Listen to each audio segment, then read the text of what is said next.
It's Pride Month, and today we're shining a light on LGBTQ+ family planning. And joining us this morning, once again, is fertility expert Dr. Marjorie Dixon. She's back with us on TMS, along with new dads Tyler Shane and Ian Elliott, who just welcomed baby Lillian this spring.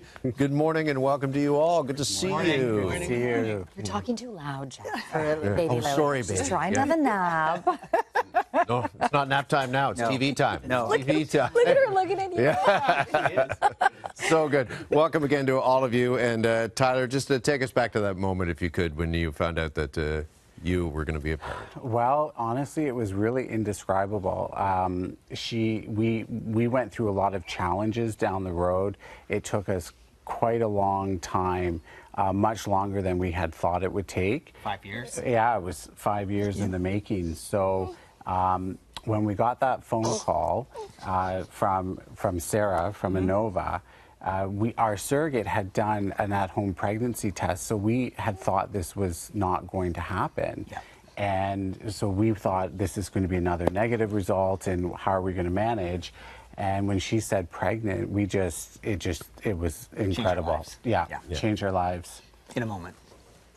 When you hear the news, when you hear that this is going to happen, I was telling them, like, we as healthcare providers, at least at Anova, we get as excited. We think that we were getting pregnant when we find out our patients are pregnant. Like, there are times the nurses are constantly calling, or we call to say the test is positive. And we've been along the journey with our patients. I remember, I didn't even have to think or look in a chart. I knew what had gone on. And we had, a year ago now, we weren't sure this was going to happen. We had our sit down again. We reviewed what had gone on. And I said, you know, the emotionality of the journey and sometimes the roller coaster of it, people don't believe that there are alternatives. And when we had our conversation, I said, there is still more that can be done.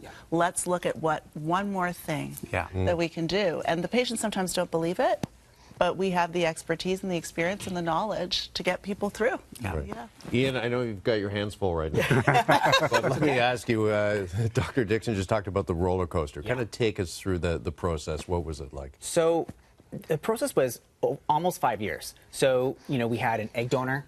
The egg donor, the first one had no viable eggs, so we had to go through the process again with another egg donor. Then we had to create embryos. Then we had 3 failed transfers. And so as Dr. Dixon was saying, this time last year we were sitting down saying, like, should we continue? We felt like our world was crumbling. And then you said on our conference call, there's still hope. We can do something. You changed the surrogate's protocol. And 4 weeks later, we had Lillian. we talk about obstacles all the time, but are the obstacles even greater for an LGBTQ+ couple?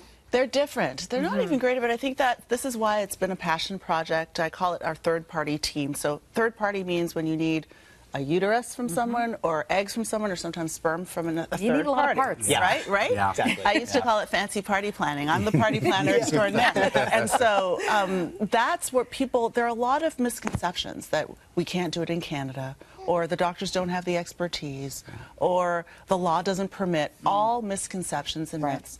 How do I get to care? That's what I find. I mean, I'm in the community. I've had IVF 3 times myself. Sperm donor made my babies. But at the end of the day, patients don't know how to get to care. So that's why, like, we try to facilitate through our website, through our social media channels, through our ads that we say, we will help walk you through that pathway to parenthood. We've done this now for 10 years, greater than 10 years, and in my career for 20 years. Oh, look, she's sleeping. We only make fantastic sleepy That's right. babies. You get to check a lot of boxes. What a guarantee. It only comes in Anova. Smart and sleepy. But honestly, we can do this easily, and you don't need a referral. Go online. We can get an appointment. We'll talk you through the process first, and then we bring in the medical expertise. Okay. Tyler, now that Lillian is here, what has been the most surprising or unexpected part of parenthood for you? Well, for me, I'm not a morning person. So actually wanting to get up bright and early in the morning and walking into her nursery, now that she's in her crib, and she's smiling and giggling and she's so happy to see you, it's like, it's life-changing. Like, it completely changes who you are. The capacity to love is that way, isn't it crazy? It is crazy. I was saying to Tyler, as we were coming here, we waited for so long for this baby, and we kept saying, all we want, everything in the world, all we want is just this child. And now that she's here, she is everything to us. Like every day we look at her and like she is our world. It's amazing. And as we talk about Pride Week, it's from our inception at Anova, it has been that everyone has a right to a family, and everyone needs to be seen, felt, and heard, and met in their place of need as they grow their family, and in a friendly and safe environment. And we have that to offer, and all people in the community need to know that we are here for you. Historically, it was very heterosexist in our approach to infertility, but now we recognize that there's a beautiful kaleidoscope and diversity that makes up the landscape of Canadian family. We need to love it and embrace it and facilitate it for our patients. All right. Well, thank you all for coming in this morning. Thanks Appreciate it. Thank Tyler, you. and congratulations. Happy Pride. Yes. Yes. Happy Pride. Yes, thank you. All right. Sweet Lily. Okay. You know what time it is now? It's now over to Morgan. It's over to Morgan this time.